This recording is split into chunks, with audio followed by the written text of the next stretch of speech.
Programang ito ay rated SPG, striktong patnubay at gabay ng magulang ang kailangan. Swerte pa rin si Olivia dahil dumating ang mga gerero kaya hindi siya napatay ni Ramon. Ang pagtakas ang pangunahing layunin nila Olivia. Hahayaan niyang magpataya ng mga gerero at Montenegro at nang sa ganon ay makaupo si Olivia kapag mamatay si Roberto.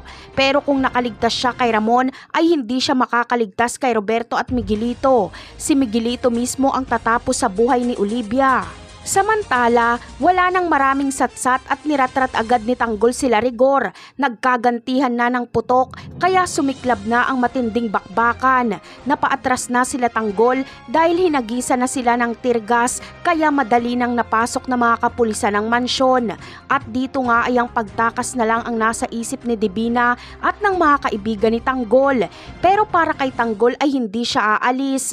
Kailangan niya umanong protektahan ng mansyon dahil kung hindi ay mamamatay ang kanyang pamilya.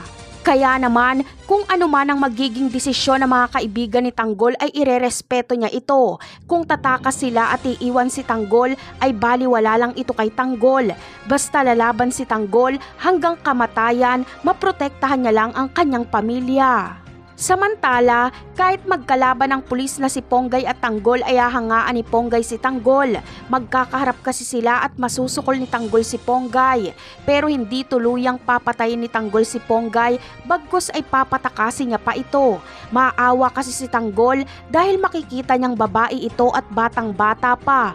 Kaya mapagtatanto ni Ponggay na may mabuting puso si Tanggol. Napakarami pa nating dapat abangan sa mga susunod na episode. Paalam!